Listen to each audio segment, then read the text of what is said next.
hour. We do continue on with conversations here on Morning at NTV. I am Priscilla Regina Nelwoga. We pick up our month of discussions today with our business update, where we get to look at building sustainable commerce.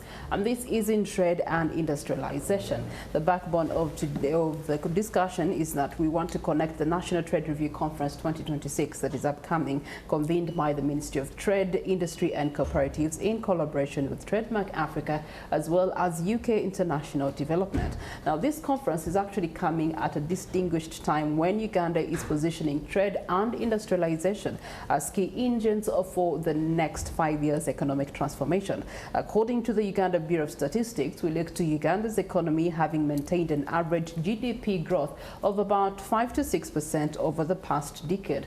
When we look to the industrial sector now contributing to about 26% of that GDP, up from the roughly 16% 2 decades ago, then there's mild steps that have been taken.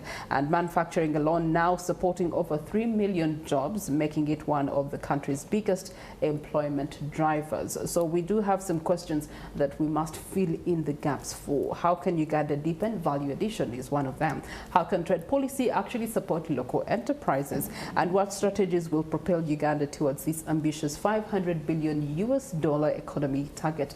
And this is by 2040. Now, to unpack these issues, I am joined by distinguished discussants on this topic and subject matter, and we're going to be getting into that dive just a little bit after this break.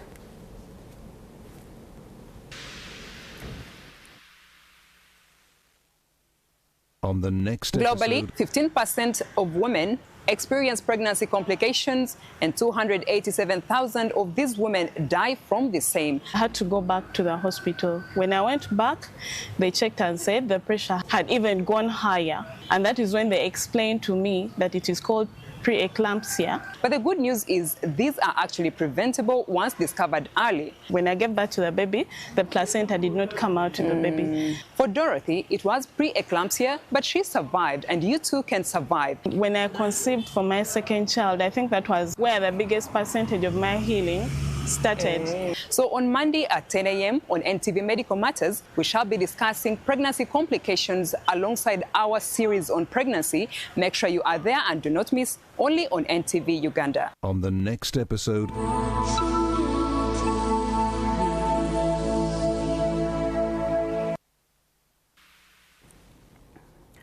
All right, and here to help us unpack the discussion, we are having our guests this morning. I'm going to introduce them, and then later I'll allow them their salutations one by one. But of course, because we are in March, the month for women, Women First. Faith Mbabazi is joining us on this program, and she's the program manager at Trademark Africa. This is an organization working across East Africa to reduce trade barriers, improve cross-border trade systems, as well as strengthen regional competitiveness. Faith, you're most welcome, and good morning. Yes, good morning. Good morning, the viewers of NTV.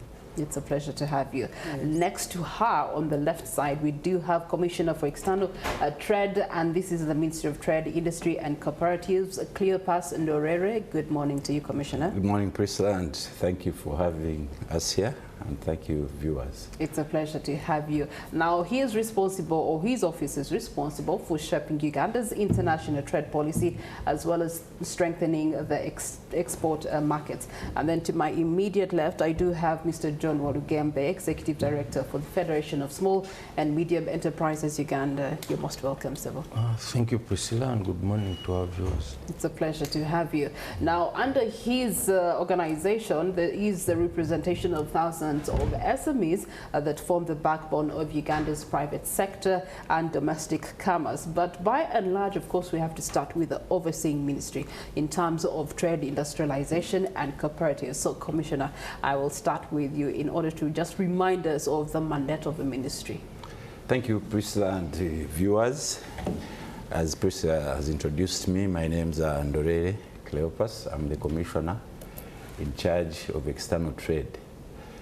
That means my job at the ministry is to support exports and import substitution, anything that involves external trade. Broadly speaking, the mandate of the ministry has got 3 subsectors, if I may say. that is trade, industry, and cooperatives. And the people who put those three together were mindful of the nexus between trade, industry, and cooperatives. Ultimately, any industrialist or a manufacturer or a processor, their ultimate game end is to put something on the market. And then cooperatives also, the ultimate game, be them in financial services, agriculture, transport, they want to make money, and that money can be made through putting something on the market. As His Excellency always says, our president, that we need to put the producer and the consumer together.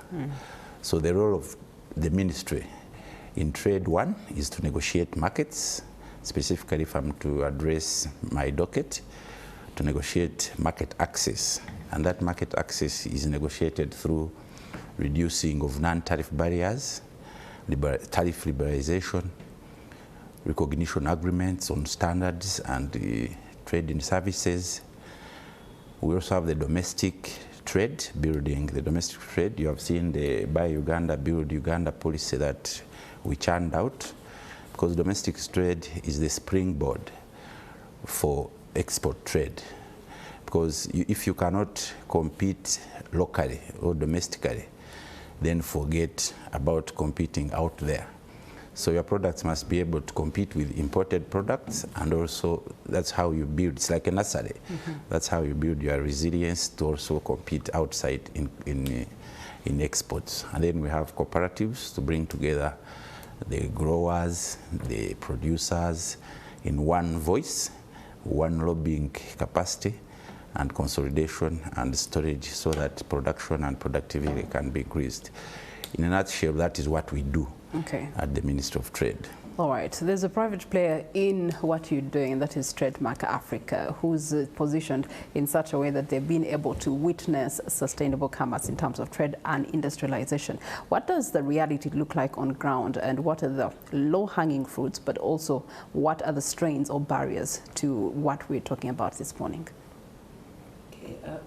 Thank you. And also just to say what we do as Trademark Africa, we are an aid for trade organization. And our mission at Trademark Africa is to increase intra-African trade. So our interventions are around increasing the value of trade among the African countries. And so just to summarize it, we are working with a number of partners. We will work with the governments, for example, the Ministry of Trade. We work with the private sector, represented by Mr. Walgembe here, to ensure that trade is easier, is faster, but also is inclusive. So the low-hanging fruits I'll speak to, we are proud of a number of achievements which are evidence that we are on the right path, even when we still have challenges. And our achievements from the Trademark Africa's perspective is the work that we have done to make trade easier and faster. And we are proud of the work that we have done on the one-stop border posts in the country. What is the work, to be specific? That work is just to reduce the clearance time at the borders. So you have, if it's Busia, you have the Kenya and the Ugandan counterparts at the same place. So instead of moving from one country to another country, you're able to have the border clearance reduced. And that has reduced over time by 70%. Increased the number of trucks that are entering in because of that efficiency. We've also done work, digital work, electronic single window. That's one of the things that we are proud of, that you have your clearance done. Instead of moving from one office to another, you're using electronically, you submit your documents and they are all approved. So those are the fruits that we can speak of. As we continue to dialogue on the challenges, he spoke to the non-tariff barriers. Of course, that is still something that we are grappling with because they keep morphing. Maybe that is the word, changing, but we have to continually dialogue, hence the conference. to come up with practical solutions to these challenges. All right, that being said, Mr. Olgembe, supporting SMEs and local enterprise, in that perspective, what are some of the biggest barriers that you continue to witness when SMEs are trying to participate in this industrialization and commerce? Okay, thank you, Priscilla. I don't wish to start on a negative note with challenges, otherwise it may be termed to be whiners. I think it's important to look at the strides that have been made holistically in the sector. We've seen growth in our export portfolio to about $13 billion in merchandise exports, led by gold and coffee, so that's a good thing. We've seen that we have a positive trade balance in the EAC, particularly with countries like the DRC and South Sudan. We've seen that more SMEs are participating in regional trade, which is a good thing. That said, we still have this negative trade balance. We still import more than we export, and that's where manufacturing comes in, because manufacturing now is a contributor to addressing that fundamental imbalance. What you also see is that Uganda is becoming active and is having greater access to markets. We talk about the EAC, we talk about COMESA, and we talk about the African Continental Free Trade Area. So it means that our SMEs have the opportunity to benefit from a much wider market than they would traditionally have. So I would say that overall, we see positive performance in the trade sector. Obviously, some challenges remain at that level, at the macro level. Part of it, of course, is non-tariff barriers by different countries. You sign the agreement, but in practice, you try to put roadblocks. Then there's also the non-recognition of standards. You see, you have a UNBA certification, you bring your products, say, oh, sorry, we don't necessarily recognize this, and I think that's part of the work that the ministry is doing to address. And then there are also national, and then of course you see that on the supply side, our manufacturing sector is still struggling with capacity utilization. We are rotating between 50 to 53%. So now that's when I'll talk about the challenges later, but the point is we are not utilizing our full capacity. And if we're not utilizing our full capacity, it means we need to do more. And then of course the diversity of our exports. Now, if you look at our export basket, you see that it's gold, it's coffee. So how do we diversify more? How do we ensure that we add value more to these exports? Thankfully, a study has been done that when we are trading with countries outside Africa, we tend to deal in raw materials. When we are trading with countries within, we tend to deal in more value-added products. So it means that as a country, as we lay more emphasis on the EAC and on the African Continental Free Trade Area, we are going to see more of our exports. We are going to see ourselves dealing more in value-added products.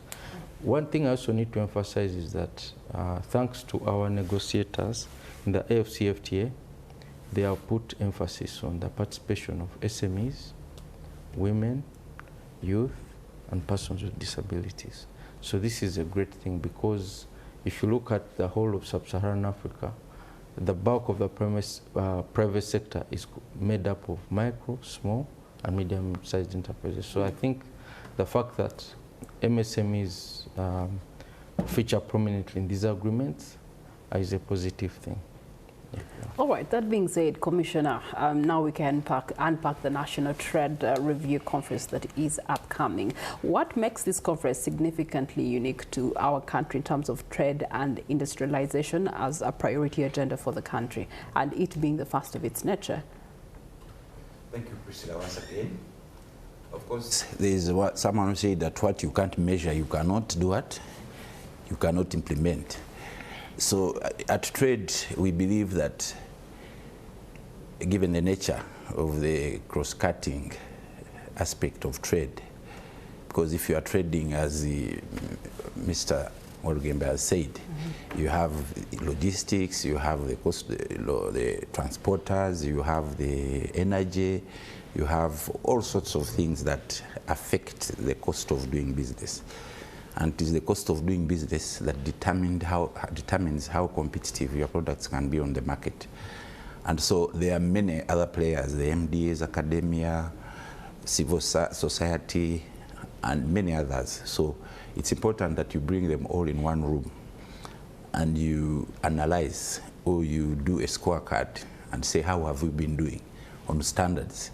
What is it that you are finding as a challenge in getting certification, things like that? SMEs, for instance, have said certification is costly, it takes time, and all that kind of thing. So that when we come in together, then we have that discussion.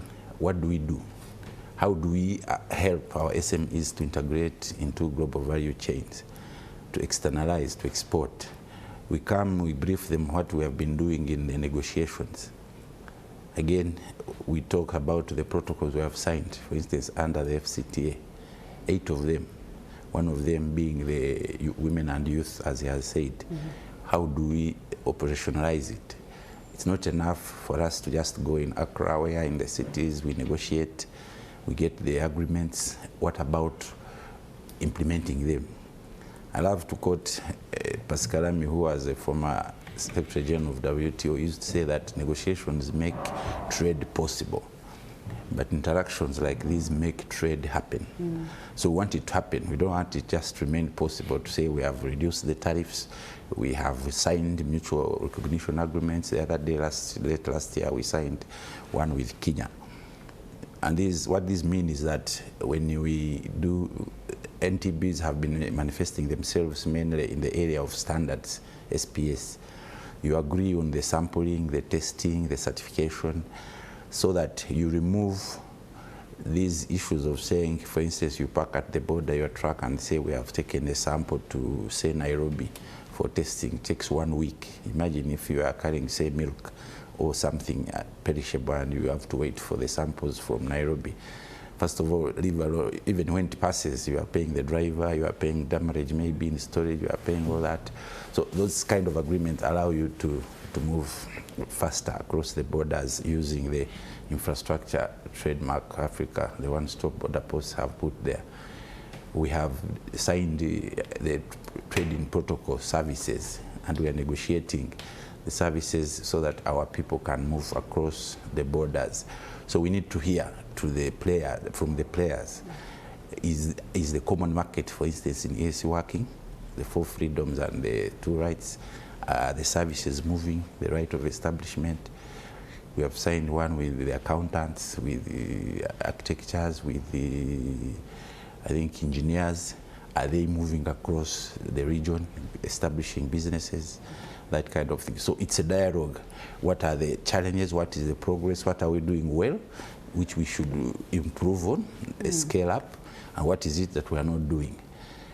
If you look at the global trend, for instance, now one of the issues we'll be discussing is the fragmented global trade.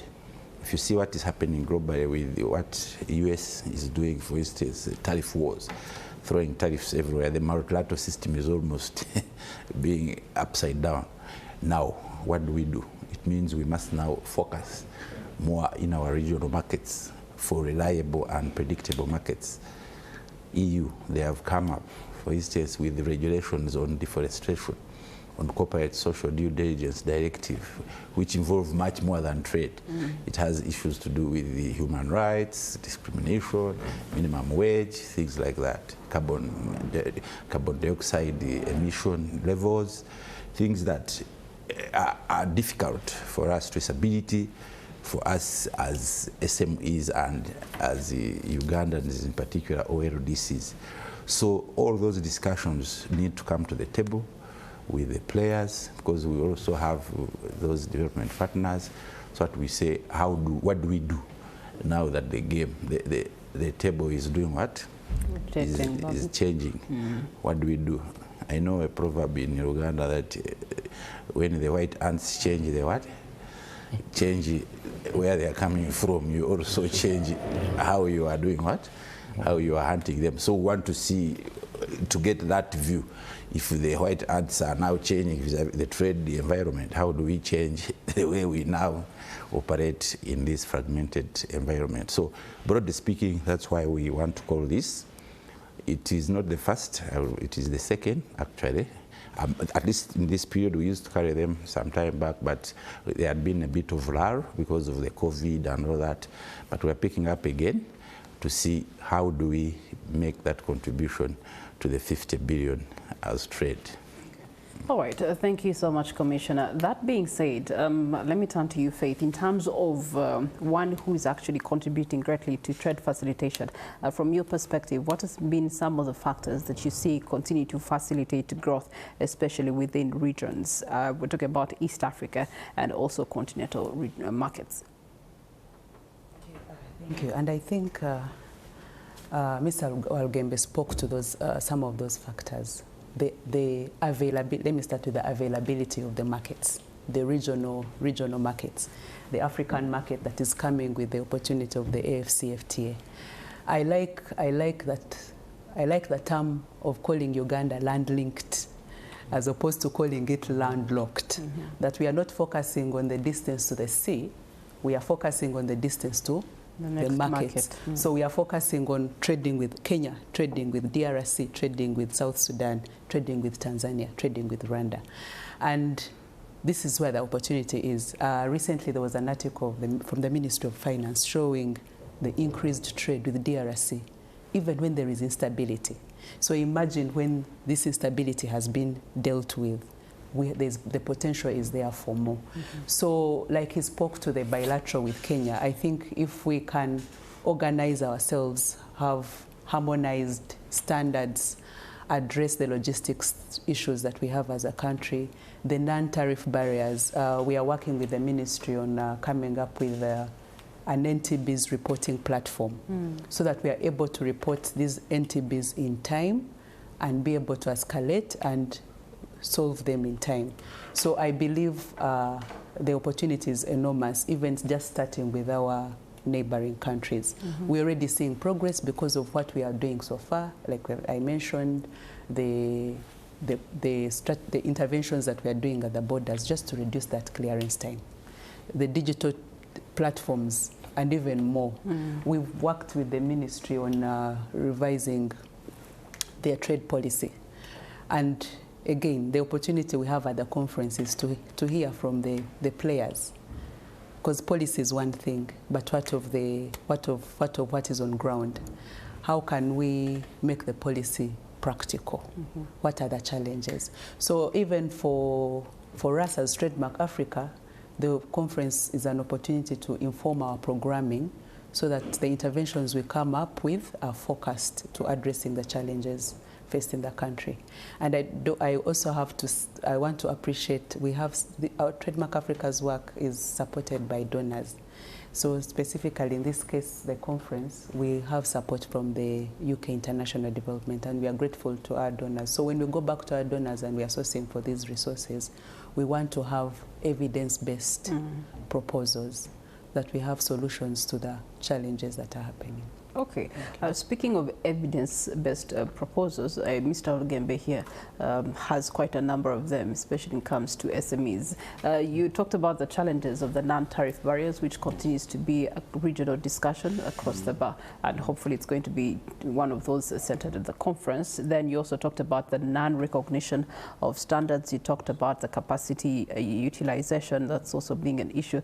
But at the end of the day, while these do exist, SMEs or the sector has found a way to still work in order to promote or support trade and industrialization. So that being said, in terms of proposals, what are some of those proposals that you have that you believe, together with the Ministry of Trade and Inter-Africa Trade,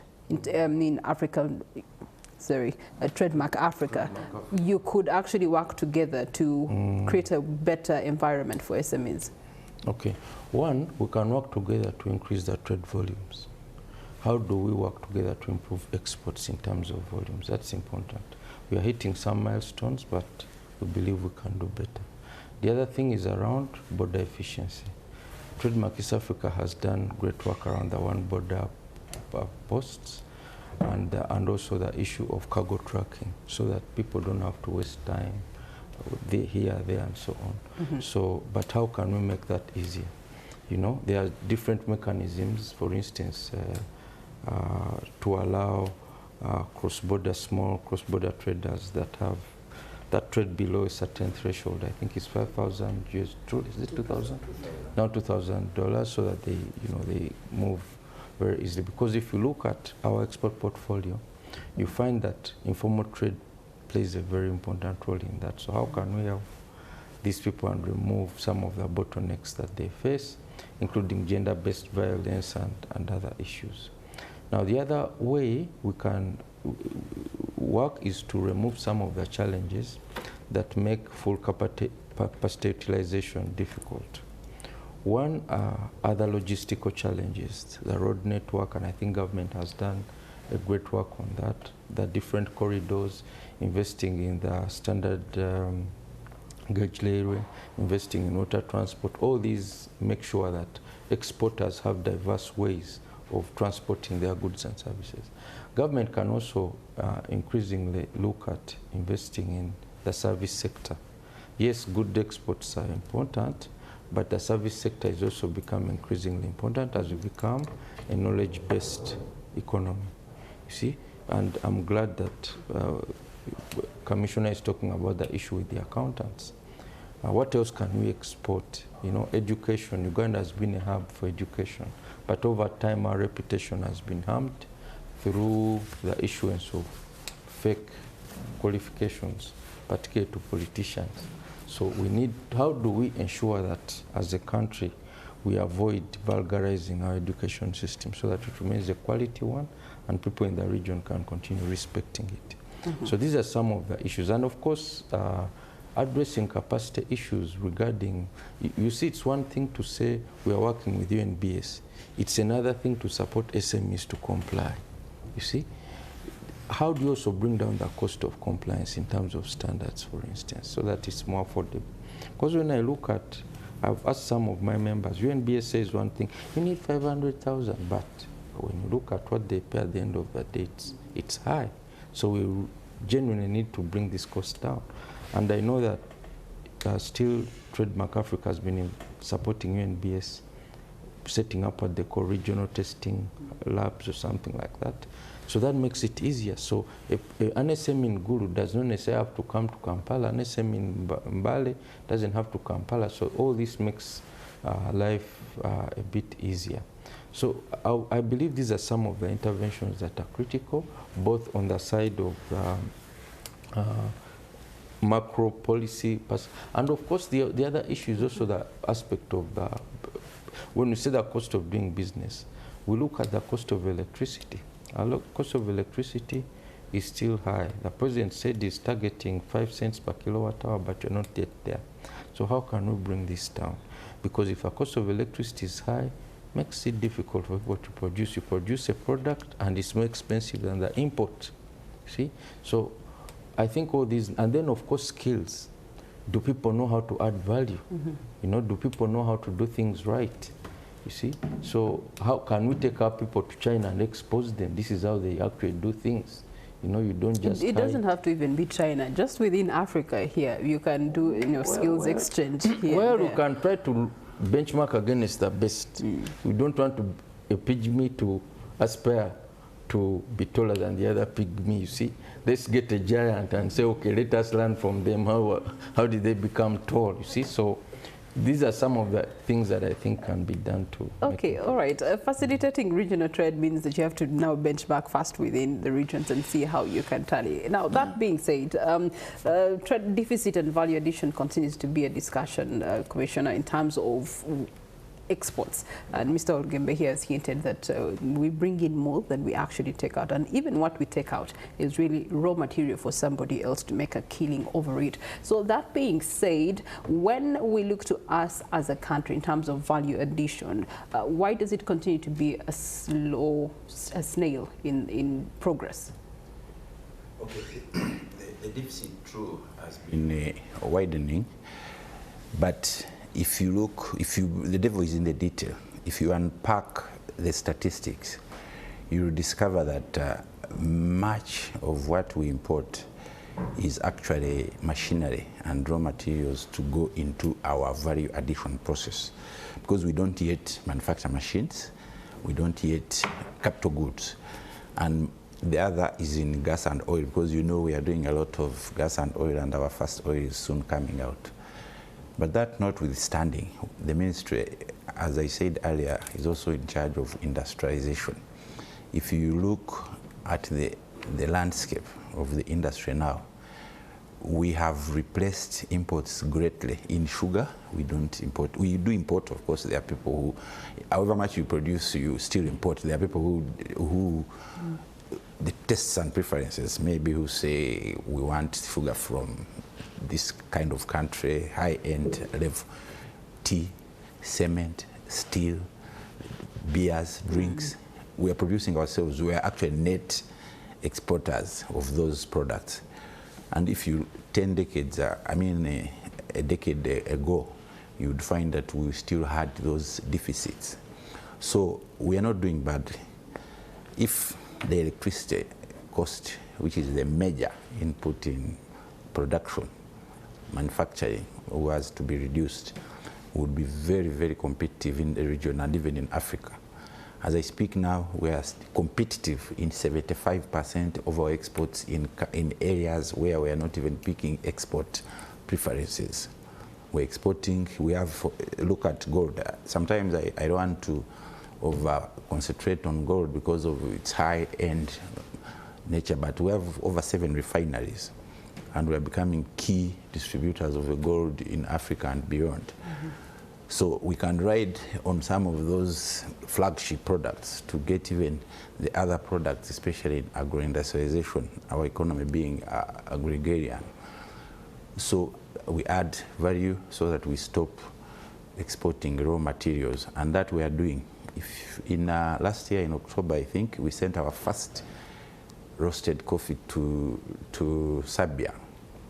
We had a flag off at the former Coffee Marketing Board, that building, and it arrived safely. And the people who have tasted it have attested that indeed it was good quality. Because the naysayers were saying, no, you cannot export roasted coffee because by the time it arrives there, it has lost its taste and all that.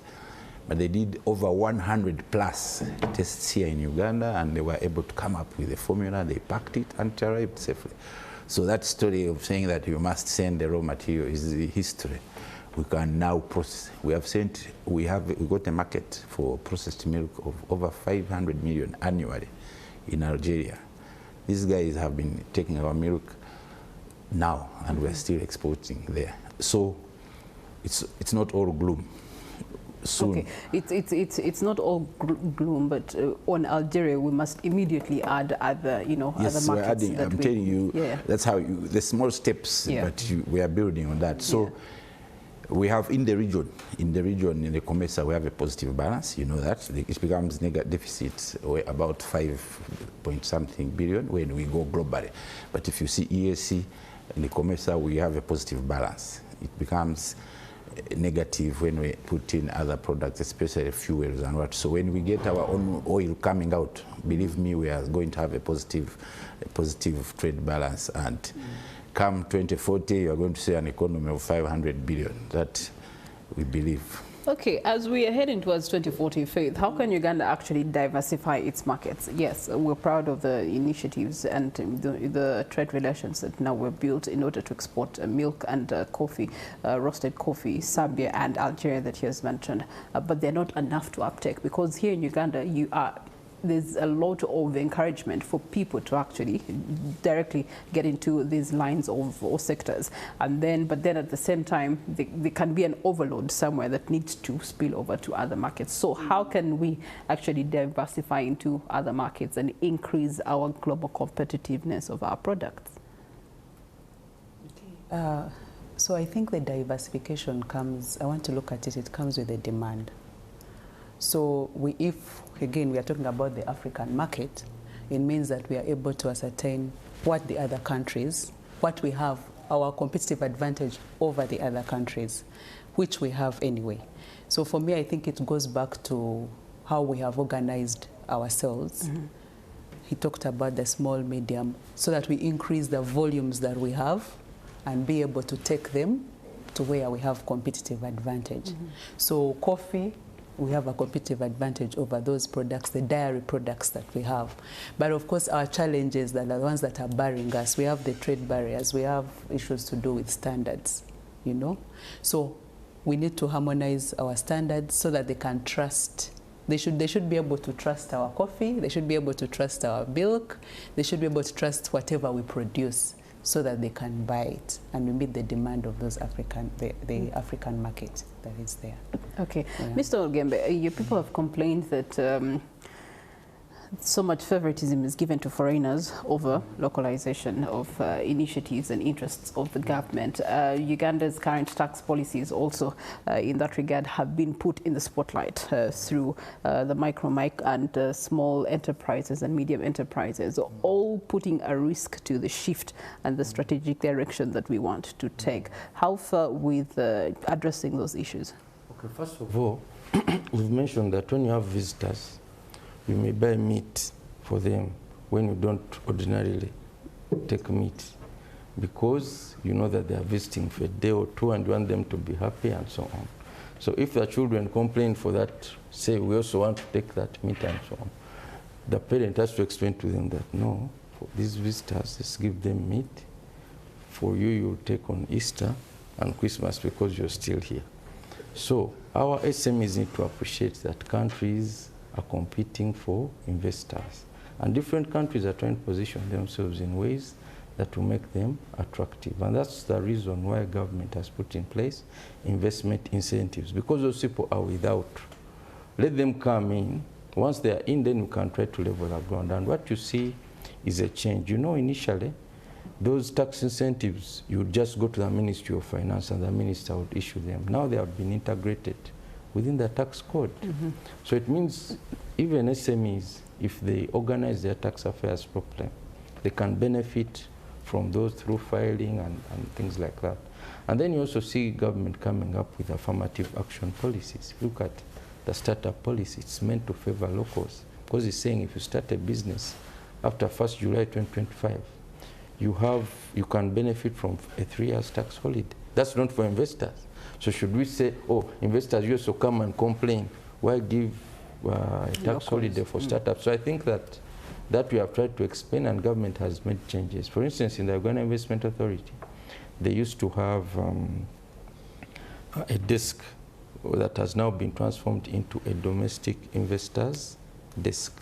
So if an SME out there needs any kind of preferential treatment, whether to operate to get space under an industrial park, or to get any kind of incentive that an investor receives, please go to UIA, and in that division for domestic investors, they'll support you to get a domestic investors, an investment license, and then you get those benefits. Okay. Yeah. That being said, Faith, the National Trade Review Conference 2026, we would like to have more details about it, and who are the stakeholders that are being targeted? Okay, so the conference is bringing a number of stakeholders, all players that participate in ensuring that we have a trade-led economy. So we have government, we have the private sector, we have academia, civil society, organization, development partners, all in the same room discussing how can we achieve our goal, the $500 billion economy that the Commission has talked about. So we are looking forward to very good discussions, insights, but most importantly, practical actions that we can implement going forward to ensure that we achieve what we set out to achieve. Yeah. All right. How can people be part of this? So this conference is being hosted by the Ministry of Trade, Industry and Cooperatives. There's a website. I think the Commissioner should be able to tell us, and people should be able to go on and register. But I think there will also be online streaming for people to participate in the conversation online. Okay. Yeah. All right. Commissioner, I know that it's not going to be a generic review, particularly to trade in terms of 2026. What are the frameworks that we're working in for reviewing in this conference particularly, and then who are you targeting to be part of this room in order to then facilitate policies or directions that will aid everyone on the table? Yes, thank you. Faith already mentioned earlier that we have revised our trade policy, the national trade policy, to align it with the new realities and the global trends. So we had hoped that we would launch it during this conference, but because of the Minister of Finance changed the guidelines for presenting papers, memos to cabinet, it is now a little bit laborious, so it's taken us a little longer than we had anticipated. But at one stage, perhaps you will invite us back here. We will come back and talk more about that policy in particular, and as we go prepare to launch it. We have also the National Export Development Strategy. Export development, this is now focused specifically. It's the overall arching principle is the national trade policy that talks both the domestic and the external trade. And then the NEDS, the National Export Development Strategy, now goes specific on the exports. What do we do to increase and grow our exports? As she said, to diversify, both in the products and in the market, to deepen the regional integration and broaden it. So those are some of the key issues we'll be looking at. We will unpack some of the things that we had put in the policy so that we can get new insights from the different players, as well as the National Export Development Strategy with its National Trade Policy Implementation Plan. We're also going to launch what we call the permitting system. You know, under the External Trade Act, we have got a policy tool where we regulate or we restrict imports or exports to achieve policy objectives. For instance, you recall that His Excellency instructed that we ban the importation of used clothes as a way of stimulating local production. But later on, he was in agreement that we could do a phased down restriction. So that restriction can only happen when you have like import permits. We have also export permits to regulate sometimes food security. Another example is in the hides and skin. They had originally put a ban, but now they have put a levy. All those are policy objectives, or which we use the External Trade Act to regulate, so that we don't have, say, a surge of imports that will injure our domestic industries, or an export of so many products that we lose out on raw materials or food security. So all those discussions are going to come under one roof. And as I told you about the EU, things that are happening in the EU, things that are happening at the UK, the Brexit. Since Brexit, by the way, we have never engaged UK again to say exactly how do we are going to graduate from the LDC. So what happens when we move from LDC level to middle income, meaning that we will now be competing with the big boys. We'll be competing with the likes of South Africa, Egypt, Nigeria. So what do we do as a country? We are no longer going to be on the baby milk. We're going to be weaned. We're going to be weaned. We're going to, after graduation, 3 years, you find you cannot access the preferential markets, for instance, the generalized system of preferences. So what do we do? Meaning that we must now increase our competitiveness, our productivity, the way we do business, so that we can compete. So those are the discussions we will have. As she said, we will have ministries, academia, private sector, civil society, all the development partners, all those players under in one room, under one roof, so that we can have that discussion. Okay, all right. Mr. Olgembe, closing remarks? Call to action. No, we hope that the Trade Sector Review Conference will be a success. Of course, we in the private sector want action, don't want a talking shop where we just make flowery speeches and then reappear after 1 year. So we hope that this time we'll have concrete action that will be followed throughout there, so that in the next one, some progress can be reported. Of course, we also encourage SMEs out there, please participate. If you can't participate physically, then please follow virtually so that you are abreast with the issues. Okay. We don't want you to say, oh, now we didn't know this was happening. No, but you'll encourage them to do so. Faith, Trademark Africa, your call to action? Yes, so one, we want to thank the many partners that we have been working with on this trade transformation journey. And we also thank, I know the ministry is thanking us for the support, but we are also grateful for the support of our donors. And in this case, it's the UK International Development that has enabled us to support the ministry. Okay. So the conference is in line with our strategy as Trademark Africa, like I mentioned, that is working really towards promoting regional integration and ensuring that we have more value amongst African countries trading with each other. So we are looking forward really to successful discussions. Okay, and hopefully discussions will be easy, fast and inclusive. And inclusive trade. Commissioner, yes. you're closing. So I want to really, on behalf of the ministry, to thank our development partners, the Trademark Africa and the UK development partners, for supporting us in this. They have been with us all along. And to inform listeners that the conference will be happening on 4th and 5th. That's Wednesday and Thursday in Munyonyo. We opened a website registration online. We are in the process of final vetting because, to be honest, you can't bring everybody. Those resources cannot allow you. We expect between 250 to 300 people to come in, and we have this discussion. And we hope to have a candid discussion so that we can act. As Mr. Walugembera said, he does not want flowery speeches, he wants action. I can assure you that it's time for action. It's Thank you so much, Commissioner. In the statistics, how we have been moving, 13.6 billion. Next year, you will see a big difference. And while it will be evident in the statistics, we also want to see it evident then in the livelihood transformation of our country in terms of trade. It's a trickle down. Yes, it is. It takes a little lag. Okay.